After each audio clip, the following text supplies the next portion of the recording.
Здравствуйте, на телеканале БСТ. Время подвести итоги недели. В студии Элина Насырова. И вначале коротко о главном. ЧП на производстве. После технологического инцидента на БСК специалисты следят за экологической обстановкой в Стерлитамаке. Пострадавшим оказывается вся необходимая медпомощь. К сожалению, есть достаточно тяжелые больные. Сейчас в Уфы едут специалисты с нашего ожогового центра. Ну, все готово, просто надо понять, либо здесь мы их лечим, либо надо увозить. Более полувека в любимой профессии. Первые вот эти 4 этажки мы строили в 1966-1967 году. В канун Дня строителя в Уфе чествовали лучших представителей отрасли. Все мы работаем для создания комфортных условий жизни. Где родился, там и пригодился. Я с самого детства хотел поступить в медицинский вуз. И начиная с 9 класса уже углубленно изучал биологию и химию. В башкирских вузах выросло количество абитуриентов. На сегодняшний день в списках зачисленных более 10 тысяч студентов в Республике Башкортостан. Что посеяли, то и пожнем. Уборочная страда в разгаре. О первых итогах в большом интервью итогов недели. Мы производим 6-7 раз больше, например, подсолнечного масла, чем республика сама потребляет. Поэтому это полностью экспортный товар.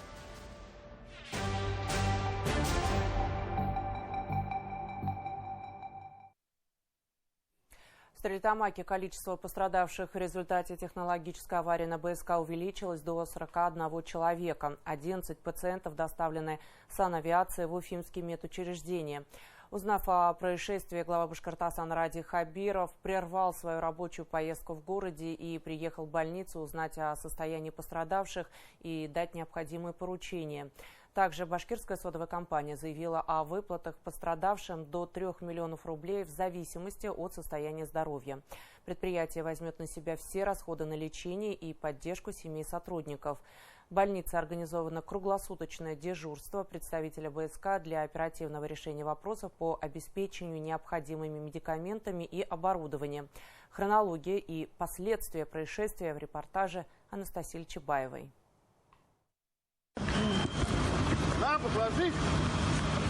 Это кадры, снятые очевидцами вскоре после аварии. Трубопровод, по которому шла подача сырья, разгерметизировался. Установку как раз готовили к ремонту. На участке в этот момент находилось около полусотни сотрудников. На место выехали 19 бригад скорой помощи. В это время из Уфы в Стерлитамак также направлялись врачи на подмогу коллегам. Реаниматологи, комбустиологи и офтальмологи, так как пострадавшие получили ожоги, в том числе глаз. По последним данным, пострадал 41 человек. Из них госпитализированы в больницу 32 сотрудника предприятия. Выехали 2 бригады с Уфы, а также токсикологи, которые непосредственно оказывают медицинскую помощь, потому что все пострадавшие получили химические ожоги, отравления от поражения слизистых глаз и, соответственно, дыхательных путей. Всем пациентам оказывается необходимая медицинская помощь согласно всем клиническим рекомендациям. Глаза видят, нет? Не открывайте, надо промоем, все сделаем. Лежите спокойно, врачи все здесь, мы все здесь. Все нормально. Все, слушайте врачей только и все сделаем. Глава республики во время происшествия находился в рабочей поездке в Стерлитамаке. После сообщения о случившемся Ради Хабиров выехал в больницу, куда были доставлены пострадавшие. Часть из них в тяжелом состоянии в реанимации. Некоторые были введены в медикаментозную кому. Как себя чувствуете? Нормально. Остальным плохо. Так... Сандарахнул. Все в воде, все в этом. Ни о чем не волнуйтесь, ладно? Вот с этими с врачами все мы сделаем. Если надо, и увезем в Москву. Не переживайте. Между жизнью. Санитарная авиация эвакуировала из Стерлитамака 11 пострадавших. Пациентов доставили в Республиканский ожоговый центр, в клинику БГМУ, РКБ имени Куватова, 18-ю и 21-ю больницы. К сожалению, есть достаточно тяжелые больные. Выходил уже министр здравоохранения России Михаил Георгиевич. Если надо, санавиация мы в Москву готовы отправить. Но пока давайте вот разберемся. Пока все необходимые меры, они сейчас предпринимаются. Поэтому вся медицина республики готова. В ликвидации последствий принимали участие 150 спасателей. На месте был развернут оперативный штаб. Проведено заседание комиссии по чрезвычайным ситуациям. 4 передвижные лаборатории различных министерств и ведомств провели замеры на наличие опасных веществ в воздухе. Отбор проб производили на следующие вещества: диоксид серы, сероводород, оксид углерода, бензол, фенол, толуол, этилбензол, ксилолы. Согласно результатам анализа, превышения, характерные для башкирской содовой компании, не выявлены. Также мониторинг атмосферного воздуха в городе Стерлитамак осуществляется посредством автоматизированных станций контроля. Согласно результатам, также превышение не выявлено. В воскресенье в Стерлитамаке состоялся брифинг по чрезвычайной ситуации, произошедшей на БСК. Было отмечено, что по состоянию на утро 10 августа в городской клинической больнице остается 21 пациент, 1 пострадавший в реанимации. Остальные переведены в профильное отделение и получают всю необходимую помощь. Работает телефон горячей линии, который вы видите на экране. Также представители БСК отметили, что компания берет на себя все расходы, связанные с лечением, реабилитацией и последующим восстановлением здоровья пострадавших. Будет предоставлена полная компенсация, как материальная, так и моральная, а также всесторонняя поддержка семьям. С каждым пострадавшим будет разработан индивидуальный план. Мы гарантируем выплату компенсации всем пострадавшим. Сумма выплаты уже определена до 3 миллионов рублей в зависимости от степени тяжести вреда здоровью. Специалисты продолжают вести мониторинг воздуха в Стерлитамаке, а с пострадавшими и их родственниками работают психологи. Врачи также контролируют состояние здоровья и спасателей, первыми прибывших на место ЧП. Анастасия Ильчебаева, Булат Садриев, Виктор Демидов. Итоги недели. Туристический бренд Башкортостана Ради Хабиров посетил 5-й юбилейный фестиваль гостеприимства «Купец 2.0», который проходит в Стерлитамаке. В этом году слоган мероприятия «Открой сокровищницу талантов». В нем участвуют более 300 ремесленников. Для гостей фестиваля организована гастрономическая зона с местными деликатесами, детская ярмарка «Купец молодец», хлебосольный бульвар с продукцией стерлитамакских предприятий. Подробности далее. Башкирия нам очень понравилась, здесь очень доброжелательно встречают, люди доброжелательные, поэтому вот мы решили приехать в Стерлитамак. В его послужном списке уже фестиваль «Айда играть» и «Едофест», но гостеприимство республики надолго не отпускает. Ремесленник Олег Власов расширяет географию, покоряет своими работами уже купец в Стерлитамаке. 90% своих изделий реализуем через выставки, фестивали. Людям понять, покупая через интернет, очень сложно. А купец позволяет все посмотреть и потрогать. Около 300 ремесленников со всей России и других стран. Гости могли посетить даже казахскую юрту, что сделал и глава республики. Я говорю, бешбармак, это вот настоящий казахский. У нас тоже делают бешбармак, у нас другой, да? Фестиваль как большое театральное представление. Гостей встречают купцы, городовые, глашатаи и корабейники, демонстрируя, как проходили ярмарки в позапрошлом веке. Но тогда, конечно, такого разнообразия товаров не было. Вещи сделаны с душой. Это все здесь шитое. Учимся шить 1-2 класс. Как сделать узелок. Если пельмешка держит, узелок хороший. Дети приходят в огромном количестве. В этом году 100 человек выпустилось. Стерлитамак действительно прекрасный город. А стерлитамакцы – настоящие труженики. И сегодня я стерлитамакцам хотел сказать еще спасибо за то, что в это непростое время мы с вами вместе идем вперед, преодолеваем препятствия и развиваем нашу любимую республику. Я огромные слова благодарности хочу сказать всем тем, кто приехал на эту ярмарку. На фестиваль приехала Анита Цой. Она так вошла во вкус, что в какой-то момент присоединилась к зумбе. Фестиваль стал площадкой, где совмещены традиции и взгляд в будущее. Новшеством этого года стало молодежное пространство «Задворки». Здесь проходят соревнования по танцам и уличному искусству, поэтические вечера. Одна из зон художественная, посвящена графике и печати. Творческие профессии, в них можно зарабатывать, в них можно развиваться. Вот главное, вот творческая профессия сейчас, чем мы занимаемся, чтобы зарабатывали. Да. Да, понимаешь, это большая часть экономики. У нас же люди очень талантливые.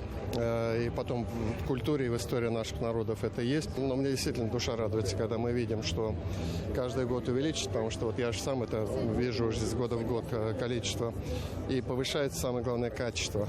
Потому что, это тоже немаловажно. Уже конкуренция появляется. Потому что огромное количество людей, которые хотят этим заниматься. У них вот в душе это еще из души идет. Как раз в Стерлитамаке и прошло выездное заседание Совета по развитию креативных индустрий. Сегодня эта сфера задает тренды в экономике. И задача региональной власти – создать среду для реализации перспективных проектов. К 2030 году доля креативной индустрии в валовом региональном продукте должна увеличиться до 6%. А чтобы достичь этого, необходимо удержать у себя творческий класс, создав для них условия для самореализации и для жизни. Я должна сказать, что Башкортостан, конечно, идет во главе. Практически в первой тройке это точно лидеров по всей стране, но здесь все зависит от людей. Многие спрашивают, почему у нас такого нет, почему у нас так не получается.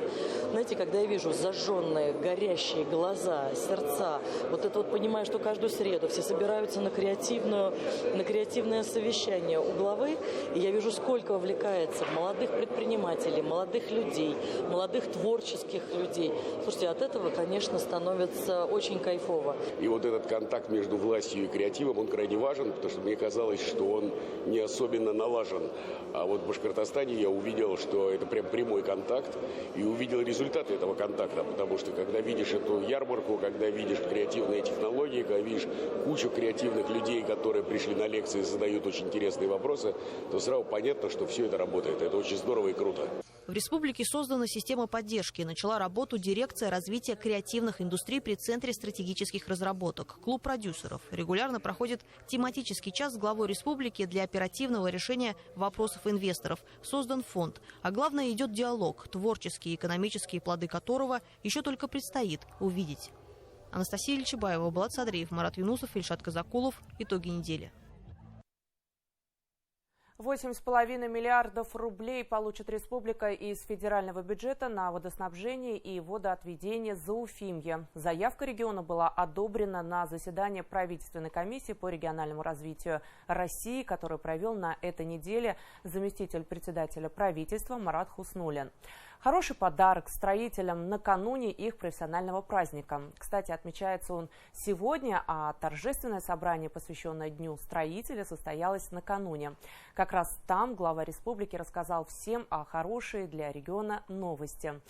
Но начнем мы следующий сюжет с рассказа о человеке, который более полувека отдал строительной отрасли, трудится и по сей день и отмечает еще сегодня свой день рождения. А те, кто строит и созидает, расскажет Руслан Петергареев. Первые вот эти 4 этажки мы строили в 66-67 году.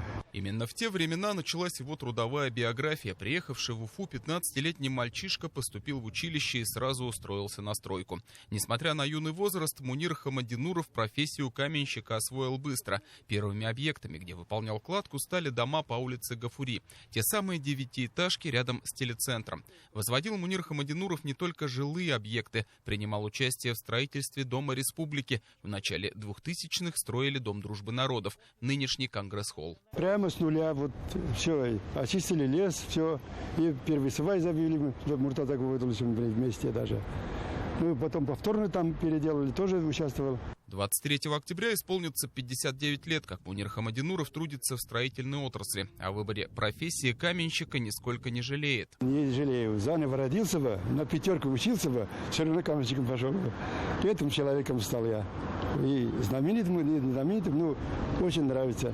В прошлом году, накануне профессионального праздника, Мунира Хамадинурова удостоили ордена Салавата Юлаева. В этом году он вновь среди приглашенных на торжественное собрание, посвященное Дню строителя, которое как раз прошло в Конгресс-холле. Сегодня мы чествуем лучших работников строительного комплекса. Тех, кто своим трудом преображает нашу республику. В этот праздничный день особые слова признательности нашим ветеранам. Благодаря их самоотверженной работе в республике возведены города и поселки, крупные промышленные предприятия, школы, детские сады, больницы и дома культуры. Строитель – одна из самых востребованных и уважаемых профессий во все времена, отметил в своем выступлении глава Башкортостана. Сегодня в отрасли заняты более 100 тысяч человек. В зале Конгресс-холла ветераны и те, кто продолжает возводить жилые здания, промышленные, социальные и инфраструктурные объекты. Мы созидатели. Мы создаем комфортные условия жизни людям. Вот в этом наше. То есть мы работаем на людей. То есть мы создаем все проектировщики, строители, дорожники. Все мы работаем на создание комфортных условий жизни.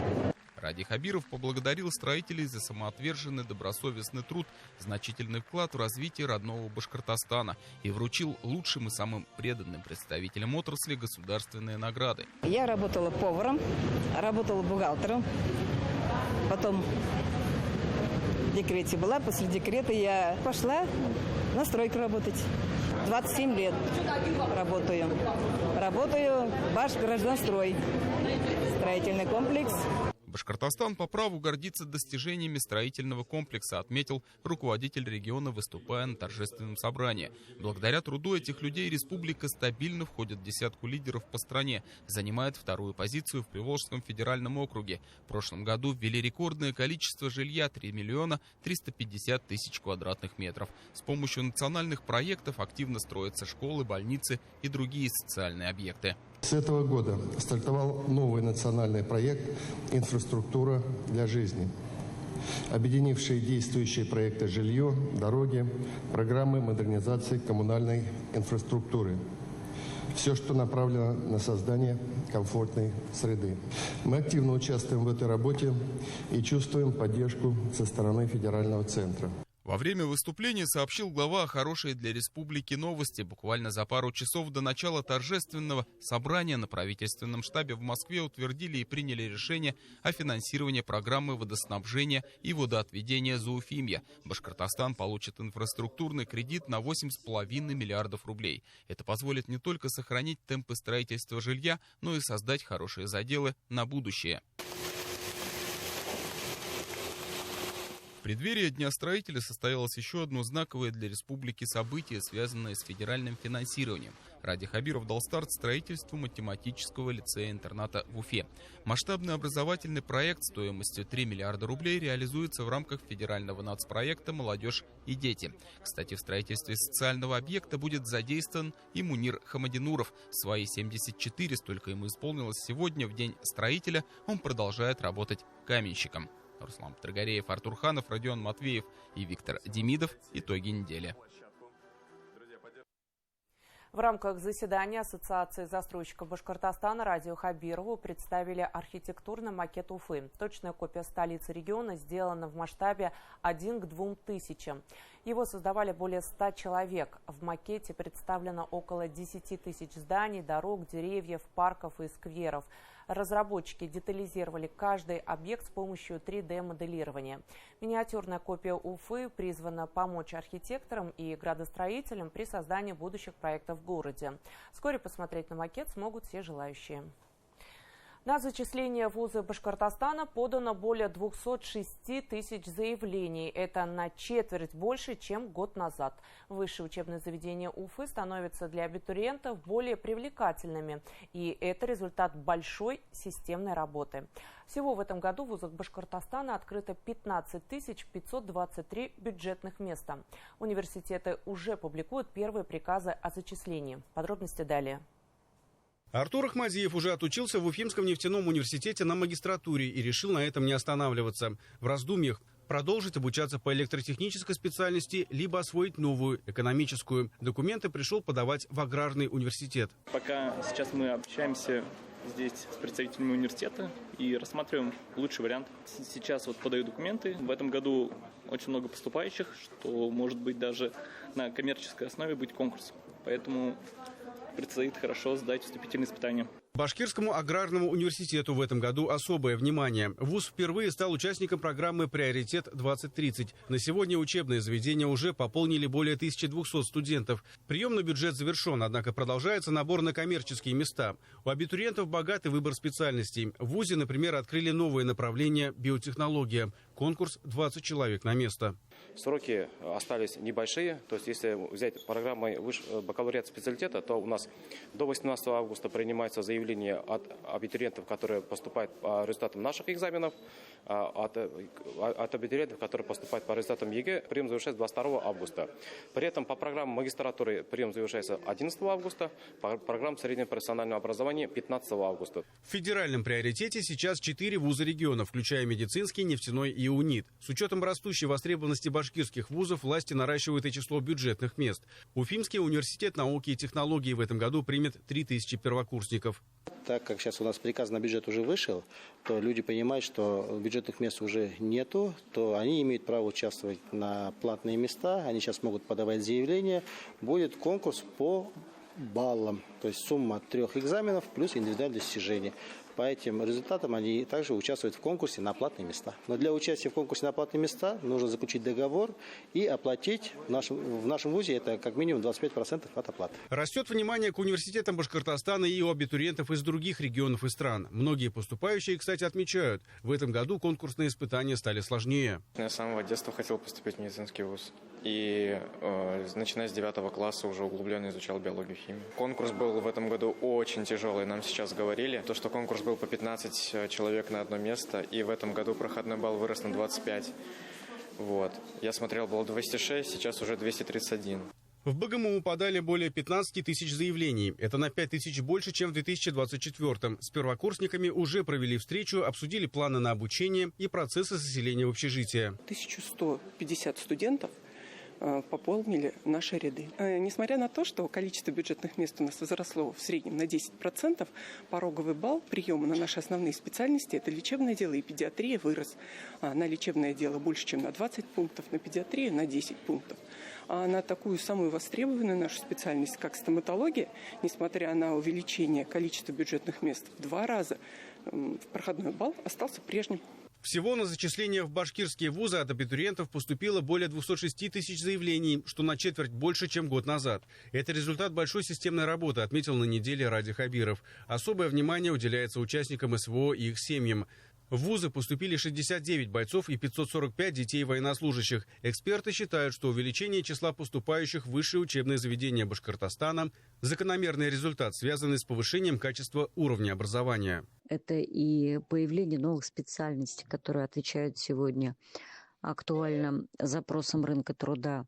Это очень большое обновление материально-технической базы вузов и, конечно, самые новейшие разработки, которые сегодня есть у нас в НОЦ, Евразийском НОЦ. Правительство Башкортостана утвердило госпрограмму научно-технологического развития региона. Она включает приоритетные направления, такие как фотоника, микроэлектроника, авиация, химическая промышленность, биотехнологии, медицина и IT-индустрия.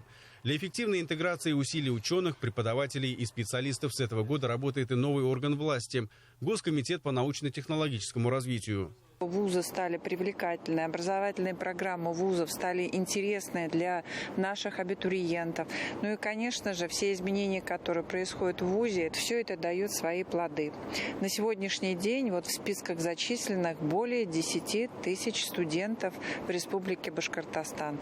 Это студенты в основном бакалавриата, магистратуры еще свои итоги не подведено. По национальному проекту «Молодежь и дети» продолжается строительство одного из лучших в стране кампусов. Уже работает IQ-парк и геномный центр. На очереди ультрасовременный высотный комплекс с лабораториями и жилыми модулями по типу гостиничных номеров. Все для того, чтобы молодые люди получали образование в стенах родного региона, которые затем будут двигать вперед. Артур Шамсудинов, Камила Камилянова и Шамиль Каримов. Итоги недели. Аграрии республики намолотили 850 тысяч тонн зерна нового урожая. В первую очередь, конечно же, об озимых культурах.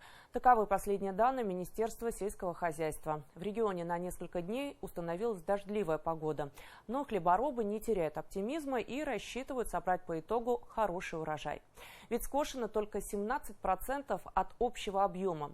В скором времени начнется плотная уборка яровых культур. Мой коллега Эмиль Басареев встретился с министром сельского хозяйства республики Ильшатом Фазрахмановым и узнал, как проходит уборочная кампания и какие есть виды на урожай. Ильшат Ильдусович, здравствуйте. Сегодня у нас в разгаре уборочная кампания. Вот хотелось бы узнать, как она началась, как сейчас идет и, конечно же, о том, каков урожай у нас в республике.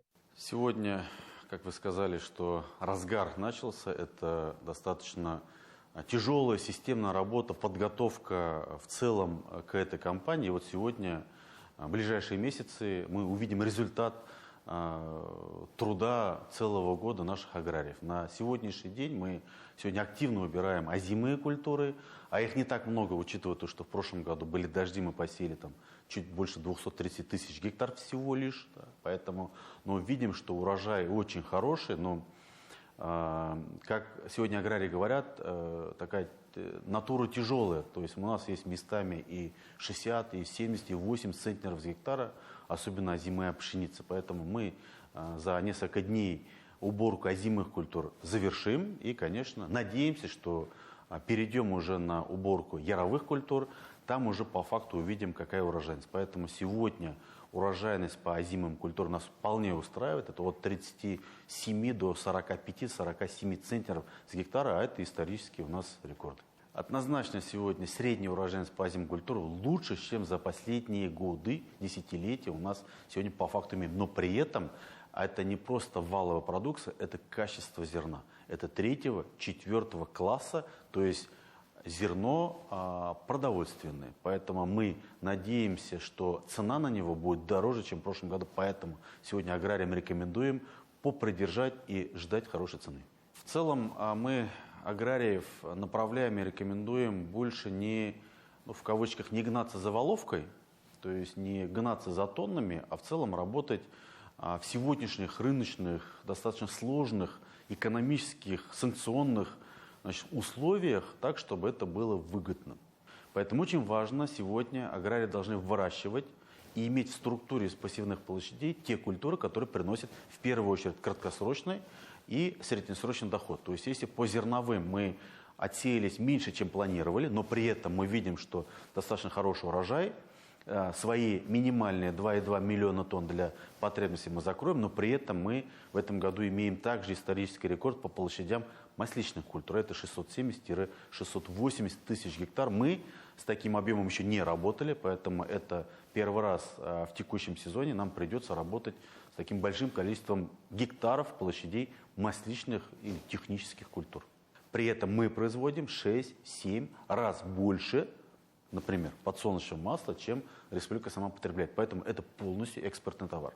Экспортный товар – это значит появление выручки у наших предприятий. Появление выручки, валютной выручки у наших предприятий – это значит средства для инвестирования или реинвестирования на нашей территории, на нашу землю. Поэтому все, что связано с масличными в первую очередь, это экспортный товар. То есть это подсолнечное масло, это рапсовое масло и семена льна. Масличного льна – это как раз экспортный товар. Это то, что дает сегодня нашим аграриям доход. Я боюсь сказать, что он не стал основным доходом в ближайшие годы. Хотелось бы еще узнать, как развивается инфраструктура АПК. То есть сейчас вводятся ли новые какие-то мощности, может быть, строительство элеваторов, зернохранилищ. Как в этом плане у нас развивается в целом наша республика? Мы видим сегодня массовое строительство как напольных сооружений, это так называемые ангары для хранения, в первую очередь, зерна, семян, удобрений. Мы видим модернизацию элеваторов. Мы у нас надеемся, что до конца года будет введен в эксплуатацию крупнейший элеватор на более чем 100 тысяч тонн. Семенным заводом, это в Крымскалинском районе, суперсовременный. Потом ожидаем модернизации других элеваторов. Прошлый влажный год сегодня сподвиг наших аграриев иметь собственные сушилки и место для хранения. Учитывая то, что у нас структура чуть ушла в сторону масличных культур, а это уборка сентябрь-октябрь, а это влажная уборка, а это работа так называемая с высокой влажностью семян, особенно подсолнечника. Поэтому вынуждены аграрии должны иметь при себе сушилки для того, чтобы эту влагу снимать до продажи своей продукции, и, конечно, иметь склады хранения. Поэтому мы массово видим, в каком бы районе не ехали, везде идет по возможности стройка напольного хранения и строительство и модернизация элеваторных мощностей. Хотелось бы еще узнать о количестве техники, которая вышла на поля, то есть насколько оно увеличилось вообще сейчас, как аграрии закупают нашу технику. За последние 2,5-3 года очень сильно, также в кавычках, штормит сельхозмашиностроение. Если мы 3 года назад комбайн покупали за 8 миллионов рублей, то он сегодня стоит 16-25 миллионов рублей. Но при этом цена на зерно как стоила от 8 до 12, так и стоит. Поэтому раньше, если мы за один комбайн стоил для агрария 10 вагонов зерна, если в вагонах считать, то он сегодня стоит 35-40 вагонов. Нужно ему произвести, продать, чтобы купить один комбайн. Несмотря на все сложности, несмотря на повышение цены, сегодня аграрий покупает сельхозтехнику, потому что это основной инструмент достижения цели, то есть уборки. Даже несмотря на все сложности, в текущем году все комбайны, завезенные нашими дилерами, а это Россельмаш и Гомсельмаш, они сегодня выкуплены и сегодня на полях работают. А вот мы периодически ездим по полям, я вижу эти новые комбайны, которые сегодня находятся в работе. И спасибо дилерам и этим предприятиям, которые входят в ассоциацию ремонтно-обслуживающих предприятий республики, которые обслуживают эту технику. Первично покупает тот, кто сильнее, но при этом они продают по трейдину уже на вторичном рынке, там покупают уже более мелкие фермеры, которым не нужна, там, допустим, новая и высокопроизводительная техника. Поэтому и новый парк комбайнов, тракторов остается в нашей республике, и на вторичном рынке, то есть уже использование так называемой БУ техники, также остается на нашей территории. Но при этом у нас более 4000 сегодня комбайнов, которые работают или в наличии на нашей территории. Нам еще нужно купить где-то более 1000-1200 высокопроизводительных зерноуборочных, в первую очередь, комбайнов, для того, чтобы работать еще быстрее, чем сегодня. Спасибо большое, Ильшат Ильдусович.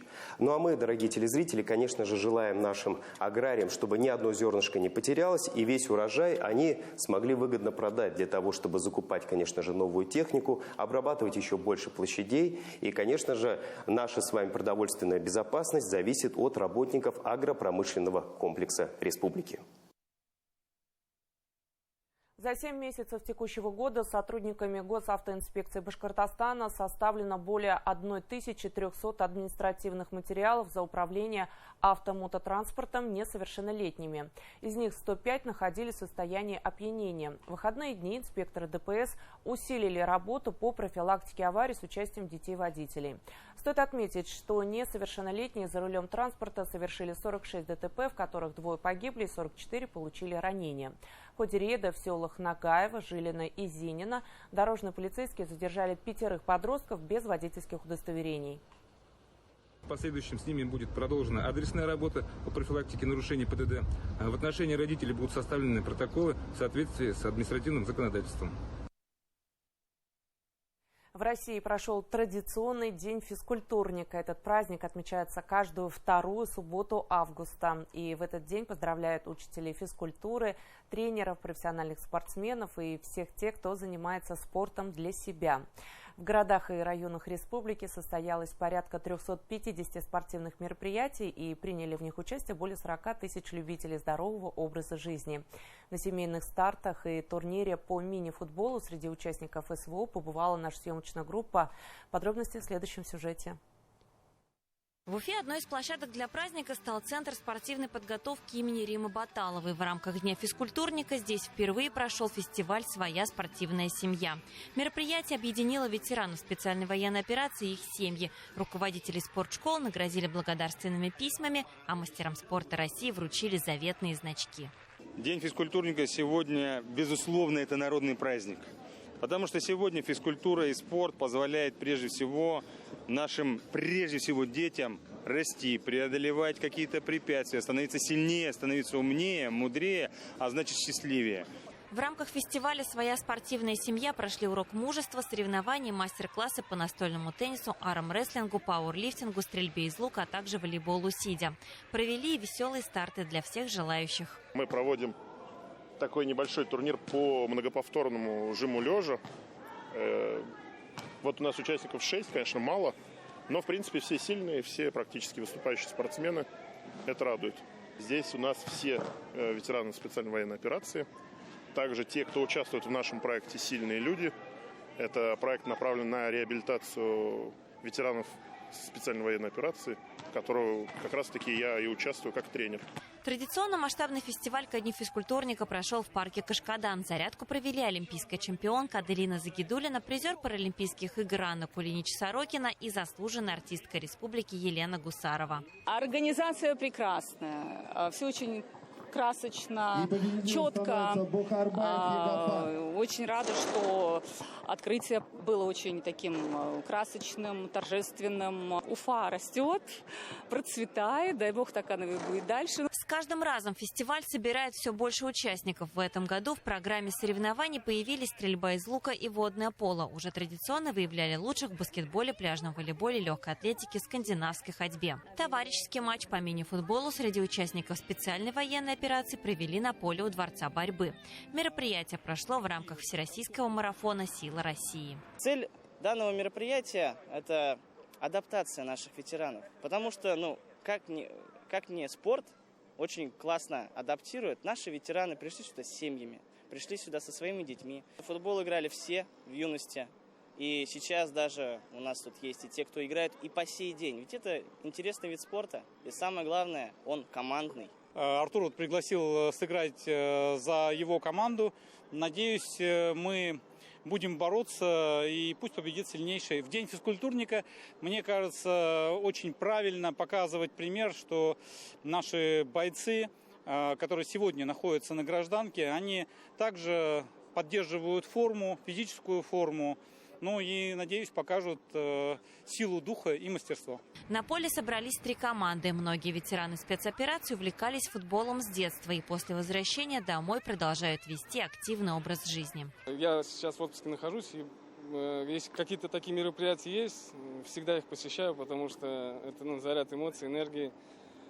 Мы здесь сегодня собрались не в качестве соревновательного такого, а чтобы хорошо провести время, увидеть друг друга, посмеяться, и, конечно, побеждать. Теперь футбольный турнир планируют сделать традиционным, а участники мероприятия по окончании матча получили не только заряд бодрости, но и памятные подарки. Но главное, в этот день объединились все, кто выбрал здоровый образ жизни и нашел себя в спорте. Юлия Паршина, Элина Юлдашева, Полина Затолокина. Итоги недели. Такой была уходящая неделя. Далее авторская рубрика «Между нами» моего коллеги Руслана Шерафудинова. Спасибо за внимание. До свидания.